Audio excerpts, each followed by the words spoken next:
Hi friends, my self doctor Shashi Boricha आपका मेरे channel पे बहुत बहुत स्वागत करती हूँ।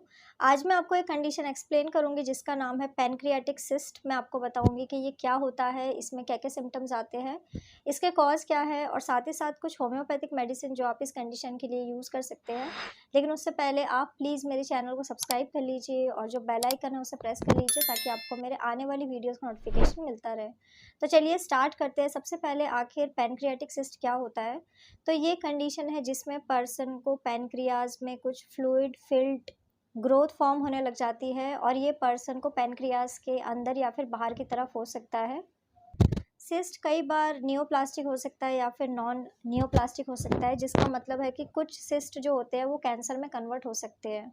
अब मैं आपको इसका सिम्टम बता देती हूँ कि अगर किसी पर्सन को पैनक्रियाटिक सिस्ट हुआ है तो उसमें आपको क्या क्या सिम्टम्स दिखाई देंगे। तो कुछ पर्सन ऐसे होते हैं जिनको पैनक्रियाटिक सिस्ट होने के बाद भी उनकी बॉडी में कोई भी सिम्टम्स नहीं आते हैं, लेकिन कई बार पर्सन को कुछ सिम्टम आ सकते हैं, जैसे कि उनको एब्डोमिनल पेन हो सकता है, ऐसे पर्सन को बैक पेन हो सकता है, इनको लॉस ऑफ एपेटाइट की कंप्लेन होती है। लॉस ऑफ एपेटाइट में पर्सन को बिल्कुल भी भूख नहीं लगती है, उनको कुछ भी खाने की इच्छा नहीं होती है। ऐसे पर्सन का जो वेट है वो लॉस होने लग जाता है, उनको ब्लॉटिंग की कंप्लेन हो सकती है। ऐसे पर्सन को इंडाइजेशन की कंप्लेन होती है, ये कुछ भी खाते हैं तो इनको वो डाइजेस्ट नहीं होता है। कई बार उनको नॉजिया वॉमिटिंग जैसी कंप्लेन हो सकती है।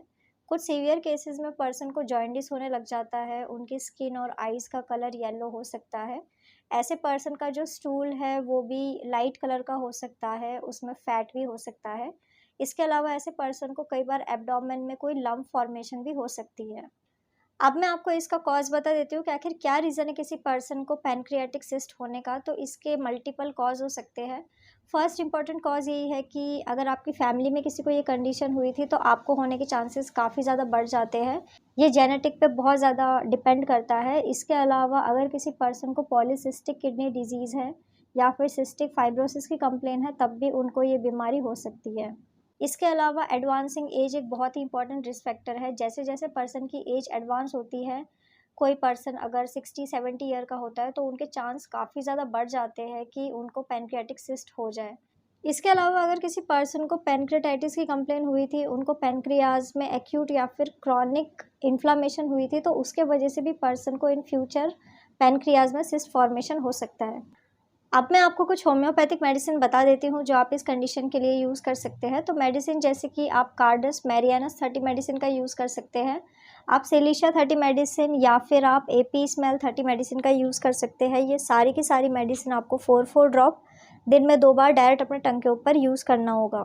सो फ्रेंड्स, ये था पैनक्रियाटिक सिस्ट। मैंने आपको बताया कि ये क्या होता है, इसमें क्या क्या सिम्टम आते हैं, इसके कॉज क्या है और साथ ही साथ कुछ होम्योपैथिक मेडिसिन जो आप इस कंडीशन के लिए यूज़ कर सकते हैं। तो अगर आप किसी भी कंडीशन के लिए मुझसे कंसल्ट करना चाहते हैं तो आप मुझे मेरे व्हाट्सअप नंबर पे मैसेज कर सकते हैं, मैं आपको रिप्लाई करूँगी। तो अगर आपको मेरा ये वीडियो यूज़फुल और इन्फॉर्मेटिव लगा हो तो आप प्लीज़ इसको लाइक कर दीजिए और साथ ही साथ आप मेरे चैनल को सब्सक्राइब कर लीजिए और जो बेल आइकन है उसे प्रेस कर लीजिए ताकि आपको मेरे आने वाली वीडियोज़ का नोटिफिकेशन मिलता रहे। तो आज के लिए बस इतना ही। Thank you.